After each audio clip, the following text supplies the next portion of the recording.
Hi, I'm Belle Holder, the host of UNCTAD Conversations. Today we're at Colony Club by Elegant Hotels, which is located on Barbados' Platinum Coast. One of the special features of the Colony Club is its rum vault, which features rum from all over the world, but of course features Barbadian rum. And you know that Barbados is the country that invented rum.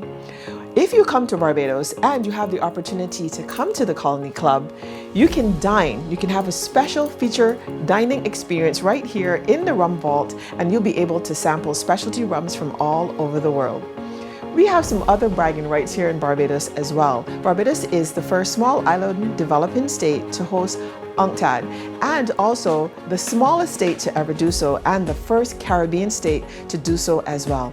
It's a big deal. Today's UNCTAD conversation, we're going to be talking to one of the individuals who had a hand in that negotiation to make sure that UNCTAD 15 is being hosted right here in Barbados. Up next is our conversation with Senator Dr. Jerome Walcott.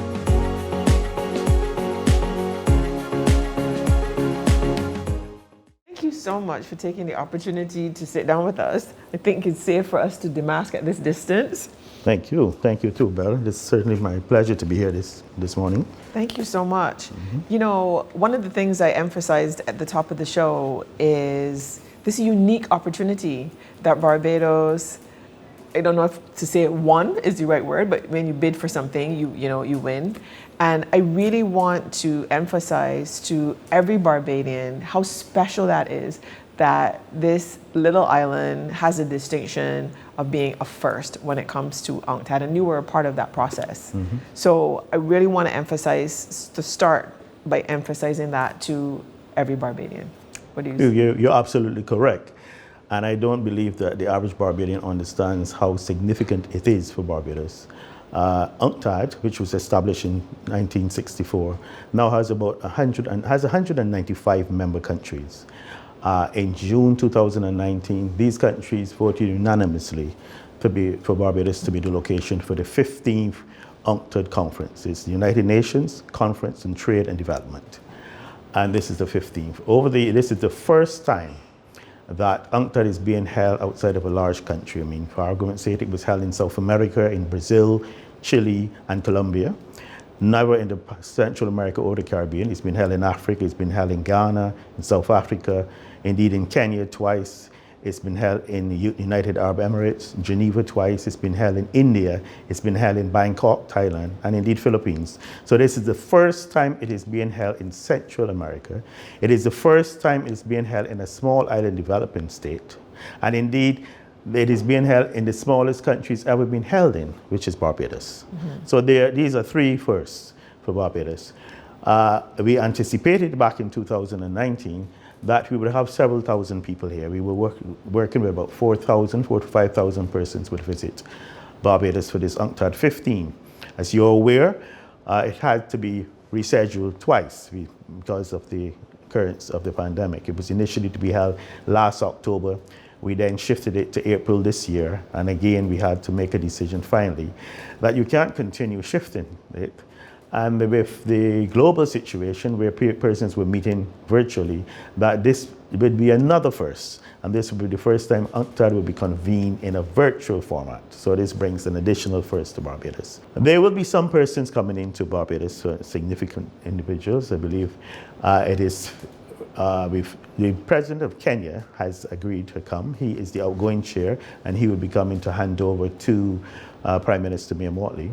In addition, we expect the Secretary General of UNCTAD to be here, and indeed the Secretary General of the UN to be also here. And of course, they will have additional persons coming with them.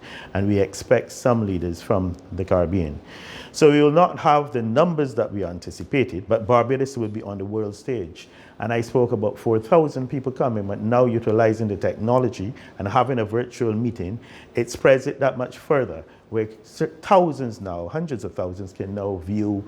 And UNCTAD is not meant to advertise Barbados or to sell Barbados, but certainly in terms of the platform being set up for the various aspects of the meeting, parts of Barbados's beautiful scenery will be highlighted, products that are made in Barbados, and indeed in some of the islands of the Caribbean will be highlighted.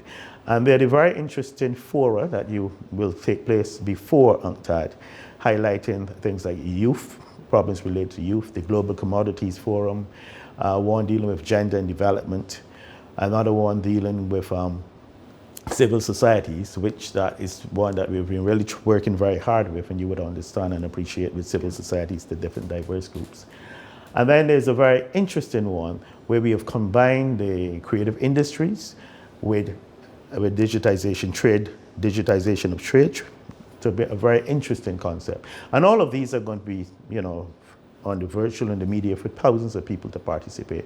So Barbados can really benefit in terms of the historical significance of the conference. And I mentioned the 4 firsts for Barbados.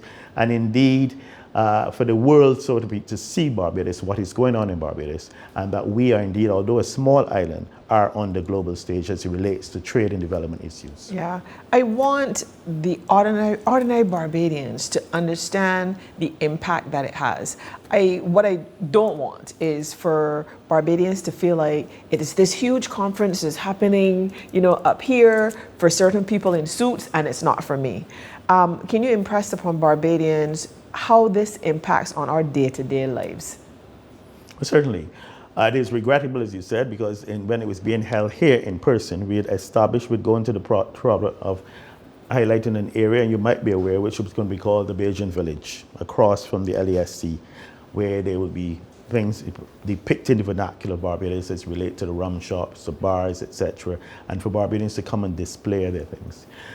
In spite of that, now having the sort of virtual showcase for these things, it still allows Barbadians who are into the productive sector to display things that they're doing in Barbados. And this can help in terms of giving small and medium-sized enterprises an opportunity to be seen. It gives us an opportunity to play a role as it relates to our issues as a small island developing state, and certainly vulnerable to exogenous shocks as it occurs in climate change, the volcano next door, things like this.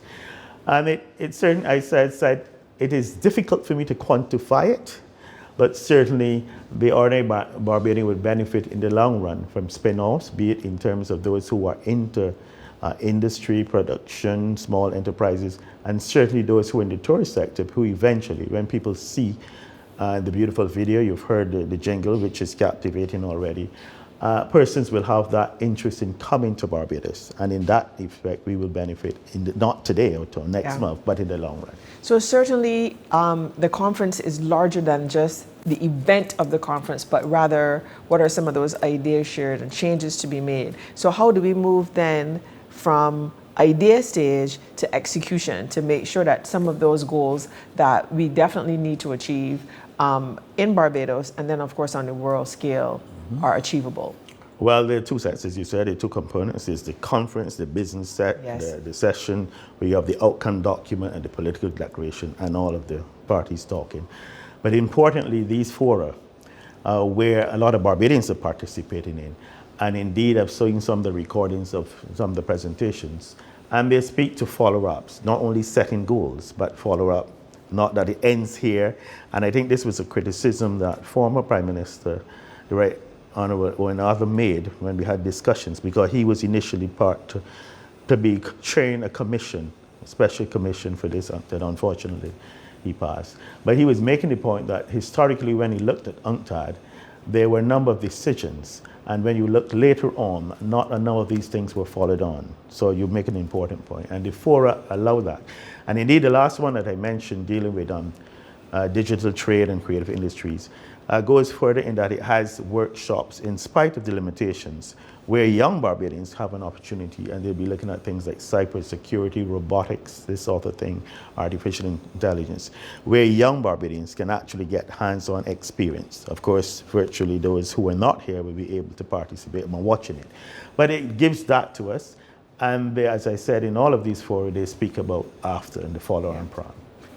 COVID has presented lots of challenges, but there's sometimes the most challenges forces you to make some positive steps and bolder steps in a way.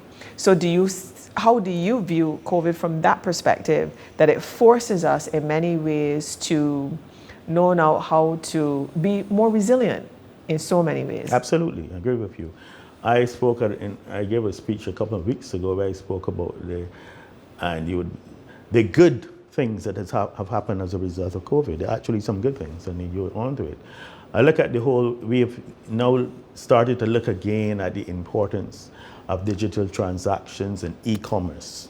We've been able to order things, sell things, without going physically to anything. We've been able to do meetings where we can see each other and speak. We can't touch, but certainly we can argue, we can have meetings for long periods of time. So it allows us to do things like that. It allows us to look at the world differently. And we have modified our behavior, and in some ways very good. I mean, I'm not going to say that wearing masks all the time is a good modification, right, but there are definitely positive spin-offs. And we've been robbed for a year because normally it's a quadrennial. So Barbados would normally have been in the chair, the Prime Minister of Barbados, from October 2020 to October 2024. We have 3 years, and we have 3 years that we really have to make a mark and ensure that Barbados's message and our role as we play in terms of the SIDS group is heard, and that we carry forward our message, especially in Geneva, where a lot of the pushing and heavy work is done. All right, so we're going to continue our UNCTAD conversation right after this with Senator Dr. Jerome Walcott. We'll be right back.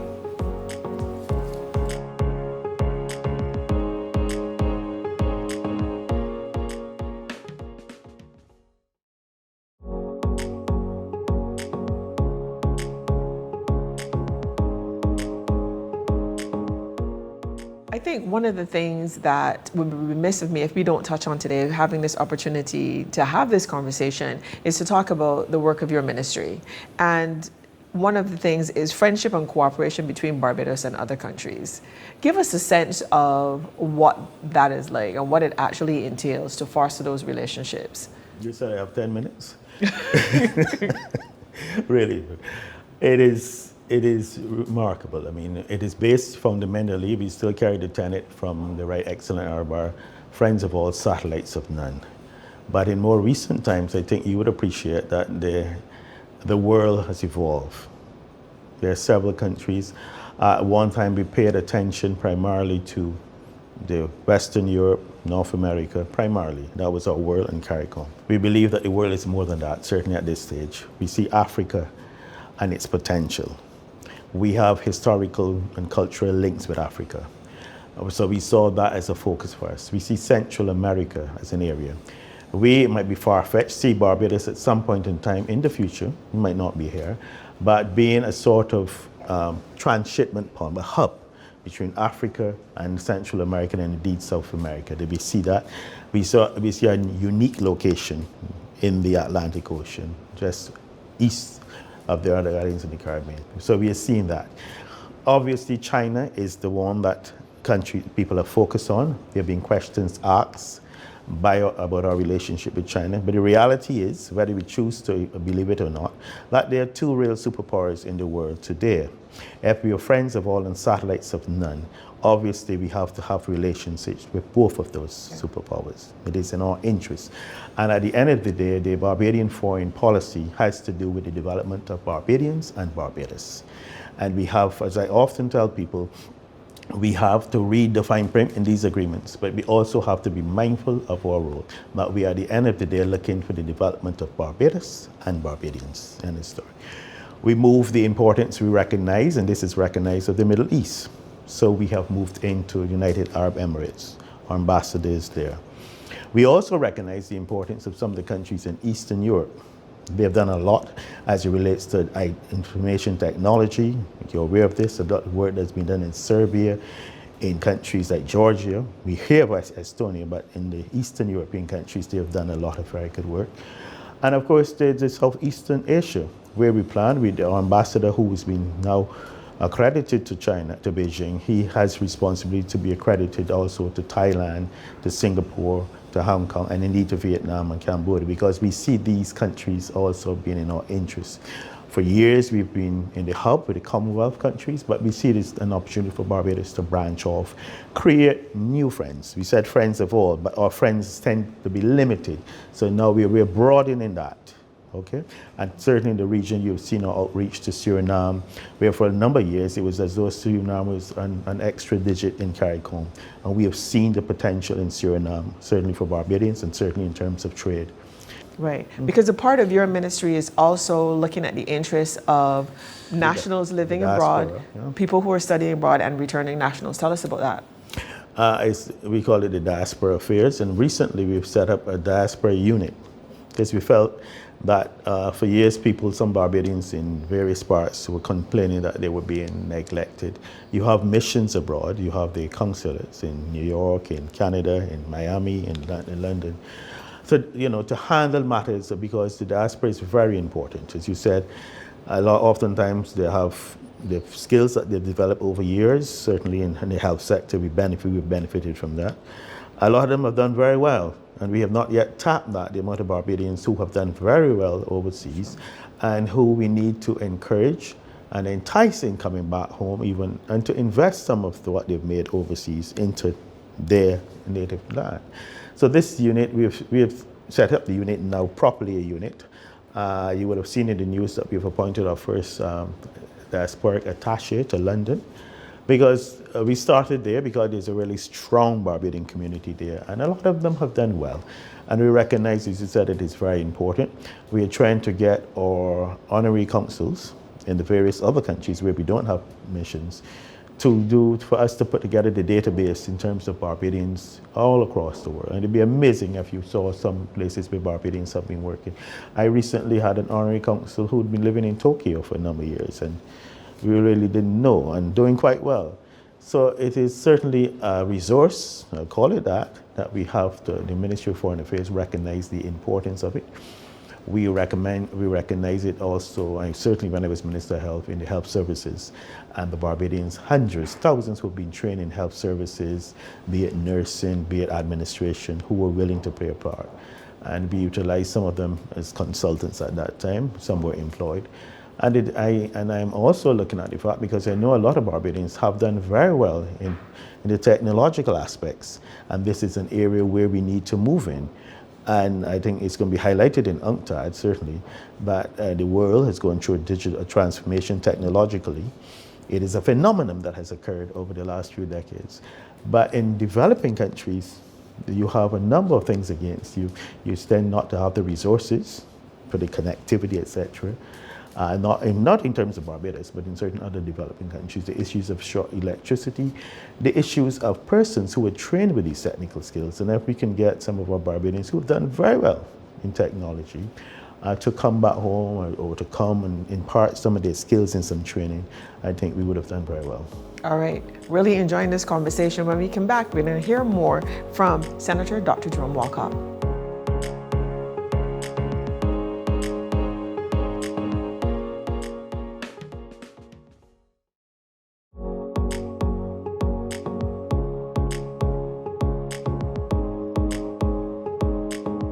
So we're continuing our conversation, and we were talking about harnessing the power, because that's truly what it is, of Barbadians living all over the world doing wonderful things. And I know, when we talk about Barbadian achievement abroad, like people will talk about Rihanna right away, but because it's entertainment, so it's on a different platform and it's visible, in so many ways. But then there's so many people doing wonderful work, as you mentioned, in so many other industries.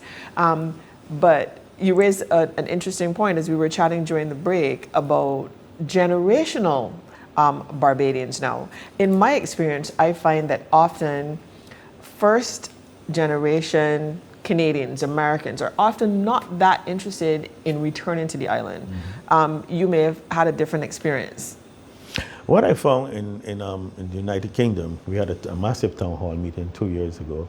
And you said the first generation, and when I studied in Edinburgh decades ago, and I would encounter first generation Barbadians, Jamaicans in Birmingham. You'd go there sometimes, and what you're saying is true. But what we found remarkable at this town hall was that this was the grandchildren now, were somehow interested in this country called Barbados. Right. I guess generated to some part by Rihanna. But they came and asked questions about how can they get Barbadian citizenship. So we thought that was an interesting thing. I take your point. The first generation, they're here, they come and visit, they go back. Right. But it seems as though their children now seem to have an interest. I don't know why. I guess younger people are more adventurous and willing to take risks. whereas the first generation... Perhaps through the technology makes us closer, and I think what we need to emphasize to our children is that you can live and work in Barbados internationally. Do you know what I mean?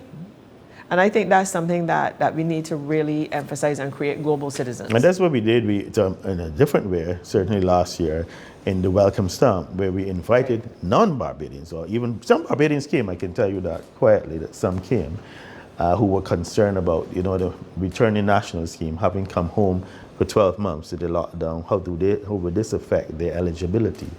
And we've made a decision, more or less, that we will have to consider this time as a different period. You can't really say that if you came home in a COVID pandemic, because nothing was happening where you were, you came to work remotely, that you should be excluded. Yeah.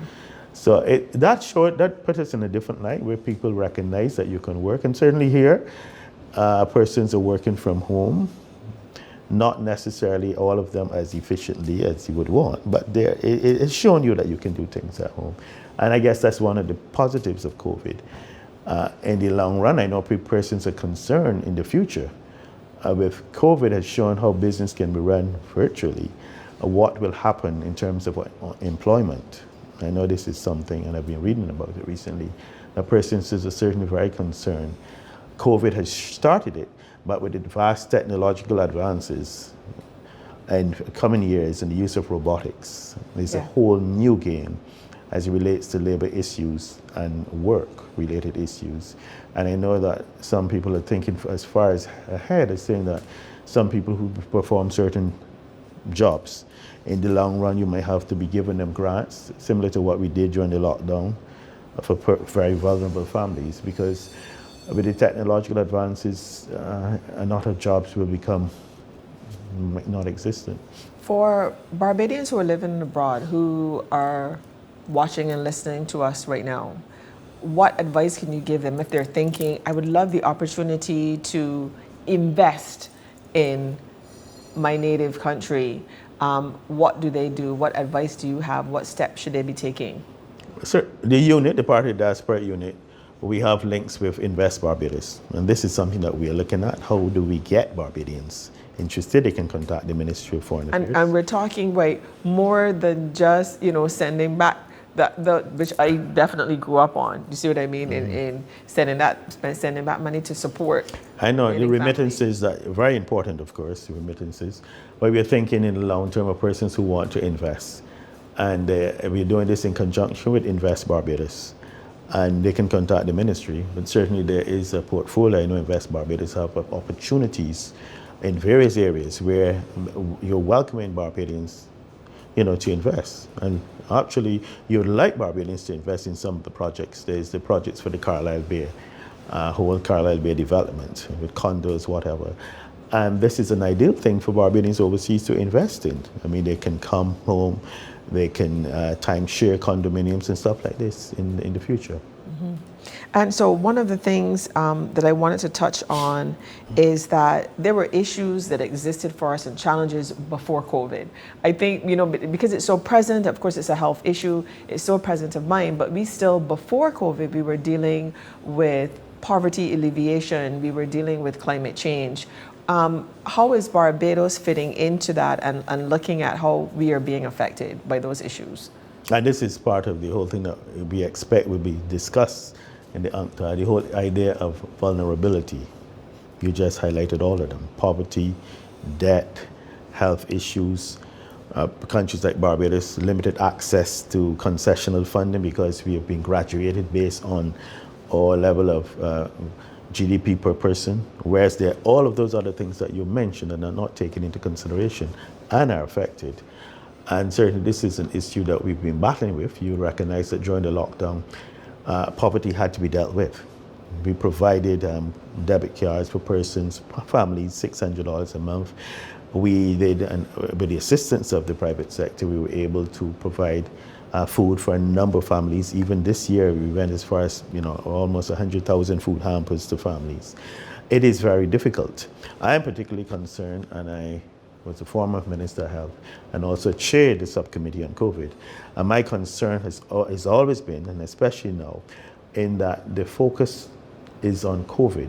Globally, we have seen people, they call it deaths, not necessarily because of COVID, having the persons have it, but related to COVID in that vital resources in health sectors, and I think in England they documented that they might have had as many as 80,000 deaths, because diversion of scarce of health resources, because you need to have your intensive cares, your nurses, your staffing, the focus is on COVID. And a number of other diseases are neglected, and this is something that we have been battling in Barbados.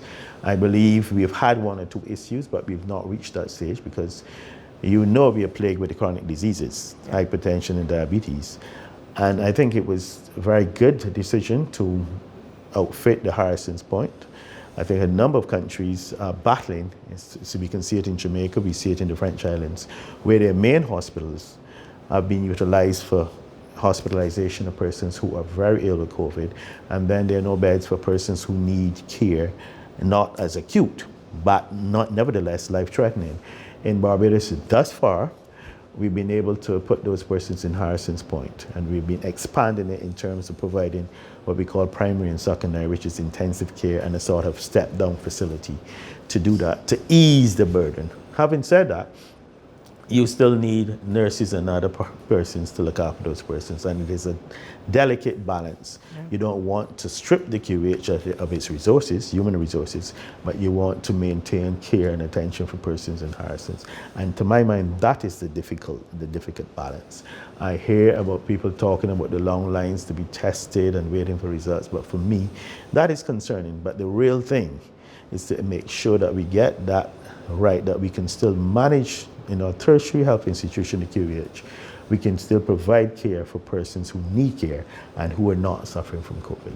Yeah. So it is a difficult road to walk. In the minute that we have left, what other details you would like to add and impress upon Barbadians? Related to UNCTAD. Related to anything you want. There's so many things. As it relates to UNCTAD, I want them to think positively about it and really know that this is going to benefit Barbados in terms of our prominence on the world stage, and in terms of our ability to push our agenda and the agenda of developing countries, smaller and development states. And certainly we expect that there will be benefits for us in the long run.